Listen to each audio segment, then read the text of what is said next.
최근 계속해서 이슈가 되고 있는 채용에 MBTI를 활용하면 안 된다는 말들이 많은데요. 그럼 정식 MBTI를 한국에 보급하고 있는 유일한 심리학 회사인 어세스타에서 확실하게 알려드리겠습니다. MBTI는 미국에서 최초 1975년에 개발한 MBTI 폼 G 검사를 우리나라의 문화와 정서에 맞게 개정하여 1990년에 한국어로 처음 보급하기 시작했습니다. 그 이후로도 더 정확한 검사 결과를 얻기 위해 전문 MBTI 연구원들이 검사 문항을 개발하고 있으며 지금도 그 노력은 이어지고 있는데요. 지속된 검사 문항의 개발을 통해 한국 사회에서 어떤 유형이 많고 적은지 알 수 있었고 그 이유까지 확인하였습니다.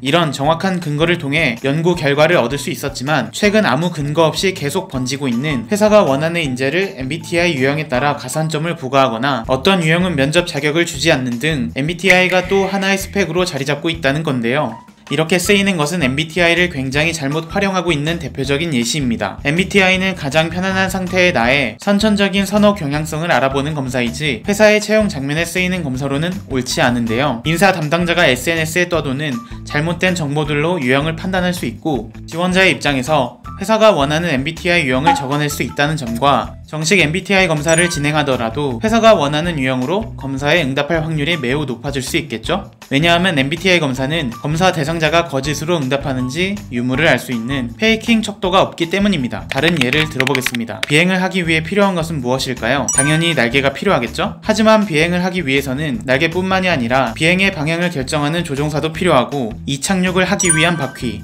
기계를 움직이게 하기 위한 엔진과 기름도 필요합니다. 날개만 있으면 비행기를 움직일 수 있다는 생각처럼 MBTI를 채용에 활용하고 있는 것인데요. 그렇다면 한 가지 유형만 있는 팀과 여러 유형이 모여있는 팀이 같은 프로젝트를 진행한다고 하였을 때 어떤 현상이 일어날까요? 한 가지 유형만 있는 팀은 프로젝트 운영에 대한 아이디어가 다양하지 않을 수 있고 의사결정은 쉽겠지만 결과물이 매번 비슷하겠죠? 하지만 여러 유형이 모여있는 팀은 생각을 공유하고 아이디어를 다양하게 내어 합리적인 의사결정과 결과물을 낼 수 있습니다. 좋은 팀을 만들기 위해서는 서로 다른 개성을 가지고 있는 사람들이 모여 팀워크를 이끌어내는 것이 중요하다는 것입니다. 특정한 유형만 뽑아 팀을 운영하기엔 제대로 된 팀워크 발휘가 어렵다는 점을 다시 한번 말씀드리면서 다음 콘텐츠로 찾아뵙겠습니다. 그럼 안녕.